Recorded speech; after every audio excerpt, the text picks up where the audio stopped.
It is the duty of a strategist to always remain one step ahead of the enemy.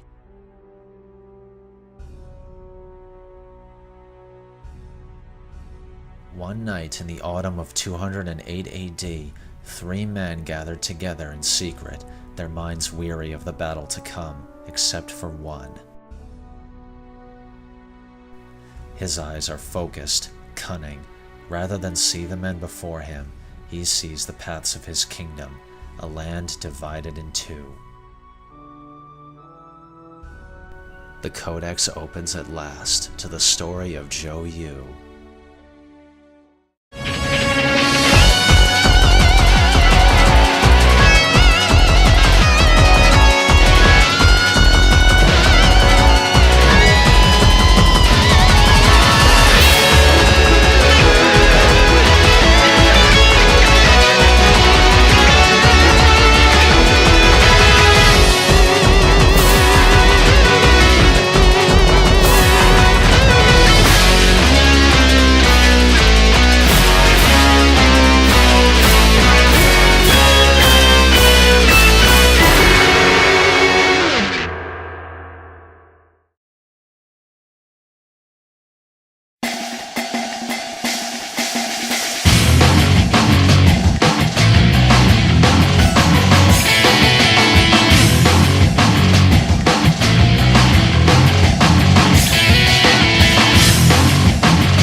No matter the state of the battle, nor dire the circumstances that may face him, Zhou Yu is a man led by a calm and resourceful mind, always seeing a way to adapt to the tides of war.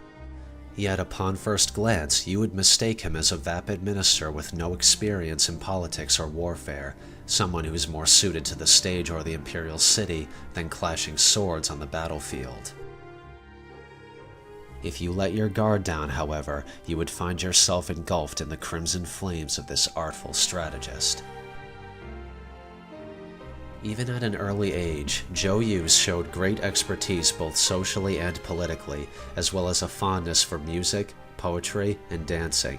It was said that even while he was drunk at parties or affluent gatherings where music was played, he would stop to correct the performers at their first missteps. Perhaps teasingly, this criticism led his friends to calling him the handsome Zhou Yu for his good looks and eccentric personality. While studying as a young man in the region of Shochun, he eventually met with Sun Ce, a brash upstart from Jiangdong, and they became really close through a shared desire to create a better world. Despite having little influence, they both agreed that together they could be infallible.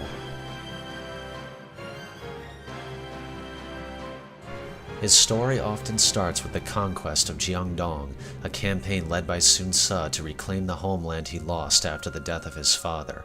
At that time, Zhou Yu had participated at Hulao Gate and proved his talent for strategy alongside his friend.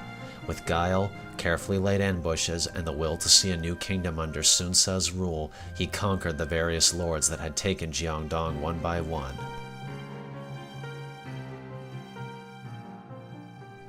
The commander of Yang province, Liu Yao, was the last to stand in their way. Sun Ce's forces had cornered him, but were stopped by Taishet Ce, a powerful warrior in his employ. Sun Ce clashed with him several times, but couldn't overcome him with brute force. As a result, Zhou Yu reasoned that a different tactic was needed, and planned to isolate Taishet Ce from his lord through misinformation. The plan worked, and Liu Yao was soundly defeated, bringing the entirety of the Wu territory under Sun family rule once more. In that moment of triumph, Zhou Yu knew in his heart that his friend would attract enemies with such rapid conquest, but had faith in his passionate desire to create a new legacy for Wu. Some years later, Zhou Yu continued to fight alongside his friend and their closest allies, further strengthening their forces and repelling threats like the Shanyue tribes and Yuan Shu. All the while, he promised Sun Ce that his friendship would never break. However, much like he predicted, Sun Ce's fame caught up with him during a campaign towards the capital, where he was attacked by assassins loyal to Shu Gong, a warlord whom held a grudge against Sun Ce for his conquests in Wu and feared his potential. Even though Zhou Yu fought bravely by his friend's side, and in spite of his foresight, Sun Ce later succumbed to his injuries. On his deathbed, he named his younger brother Sun Quan as his successor, and wished for Zhou Yu to be his most trusted advisor. Without hesitation, Zhou Yu agreed, but the new weight on his shoulders would grow heavier yet.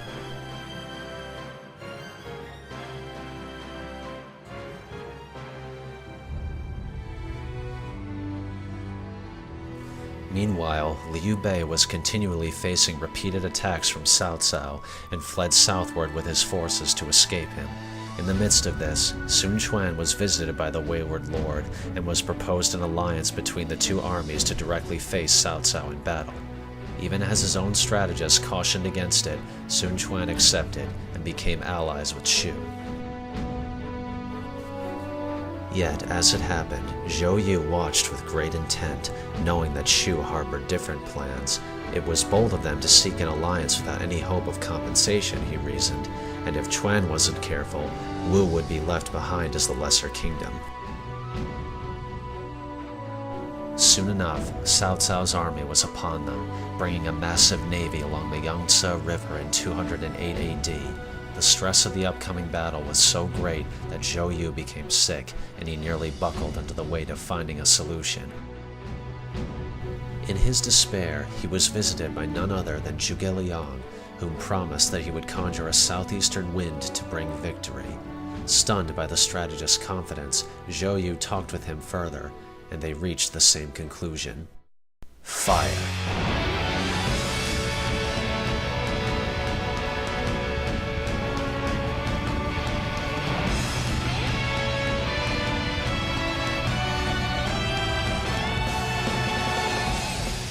The bright flames of Wu's undaunted spirit would be their weapon against Cao Cao, and Zhou Yu immediately began planning. Soon, his legend would be written into the embers of Chur-Bi.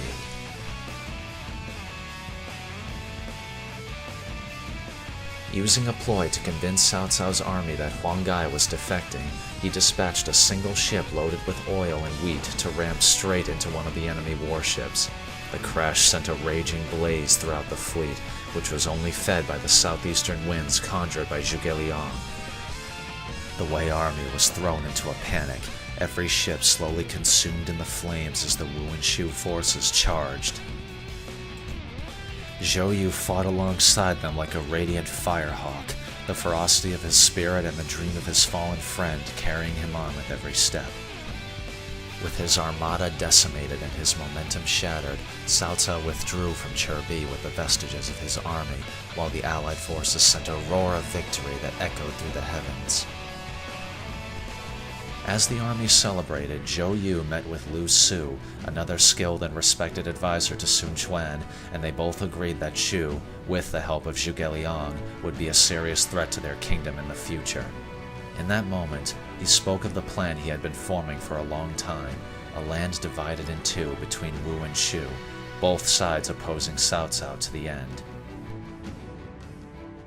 The future was paved in victories, he surmised, but in the glow of the flames he thought of Sun Ce and wondered if he too could see their triumph.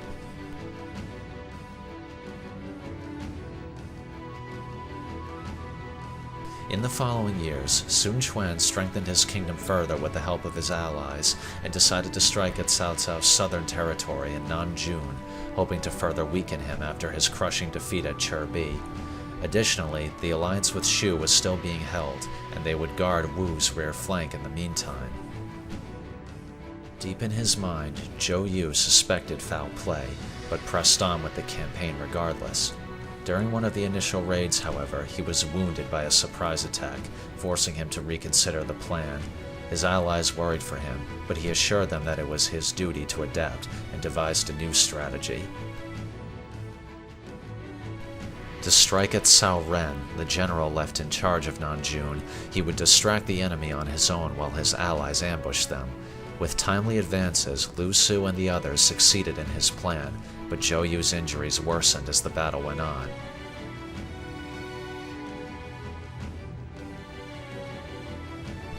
Soon after, they reached Cao Ren, defeating him with their combined might and forcing him to withdraw. Their victory was secured, but they quickly received grave news. Guan Yu, brother to Liu Bei, invaded and captured one of Wu's territories behind their backs, betraying the alliance. Zhou Yu's heart sank, his fears having been realized, and he collapsed from the pain of his wounds. With his friends at his side, he revealed the truth of the Two Kingdoms plan to Lu Su, and both knew that the tides have shifted to 3 powers. Lu Su vowed to learn from Zhou Yu's strategies and held his friend close as he passed away.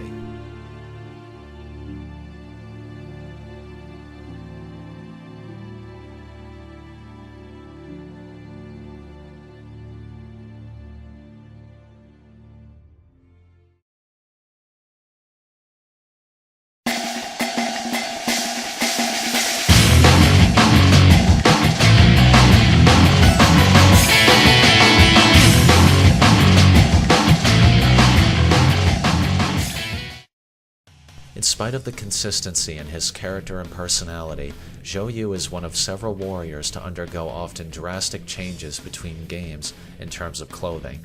However, one thing about him has stayed constant, his scholarly robes.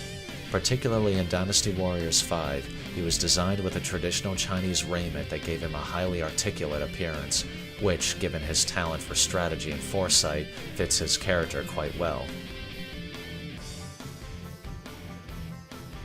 He's always worn his hair long and flowing, showing his dignified and calm disposition, and his robes have always been colored red and white with gold trims. Furthermore, his clothes are reminiscent of those worn by dancers or performers, which resonates with his love of the arts and literature. In Dynasty Warriors 6 and 7, though, his clothes differed greatly, almost as though he wasn't a warrior at all, but a dancer and politician respectively. Fortunately, in the 8th game, his design was brought into focus, with more armor showing under his robes to emphasize his knowledge of warfare and martial arts. On a side note, his movements in battle as he swings his weapon almost seem like a dance, as though his fighting arts are so refined and practiced that they are as smooth as a rehearsed waltz. Overall, very few characters exude an aura of dignity, confidence, and calm reflection as much as Zhou Yu.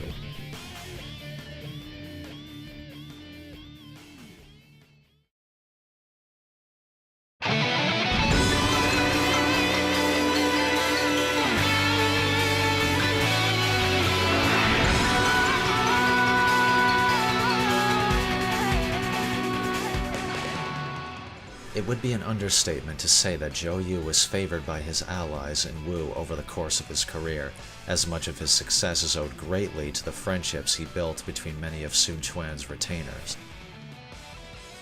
As mentioned before, he was a childhood friend of Sun Ce, filling the cool, methodical half to his friend's fiery optimism. The two forged a bond that transcended death, and could recognize each other's strengths in order to fulfill a shared dream.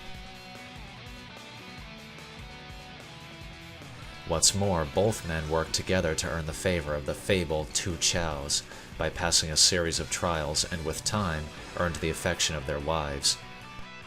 Ironically, or perhaps it was fated, Zhou Yu married Xiao Qiao, the energetic and playful of the two sisters, which only made him appreciate the value of being merry in a time of chaos. Lu Su also became a close partner with Zhou Yu, as both shared a love of strategy and politics. They collaborated many times during Wu's earlier campaigns, and proved that strategy would always trump brute force. Lu Meng was also treated highly by Zhou Yu, and he learned skills from him that he would carry into Wu's latter years. Finally, despite the fact that they were on opposing sides, Zhou Yu held a modicum of respect for Zhuge Liang, seeing him as a worthy rival and a threat to his kingdom whenever they crossed paths. Even though he never lived to see Wu's conflicts with Shu, his view of the sleeping dragon was both admiration and resentment in equal measure, given how skilled he was in tactical planning. Even if he knew who his foes were, Zhou Yu treated them not as monsters but as worthy opponents at every turn. What truly cemented his legacy in Wu was his passionate heart and sharp mind. Thus, Zhou Yu's place in the archive has been written in stone. A scholar, artist, and fiery warrior that fights for his kingdom and friends has no better place than in the halls of legend. He's always been one of my personal favorites for his melding of intellect and martial prowess, especially since he can stand against even the most brutish warriors and claim victory with his mind. Though his path was cut short, the hypothetical stories show much of why he was a valued warrior of Wu. Next time, we take a look at a stout-hearted warrior whose only desire was to see his cousin's dream realized and fight alongside him to the bitter end, no matter the cost. Even with the loss of an eye, he still sees clearly into the future of Wei. I am the Eastern Fox. As always, be safe on your journeys.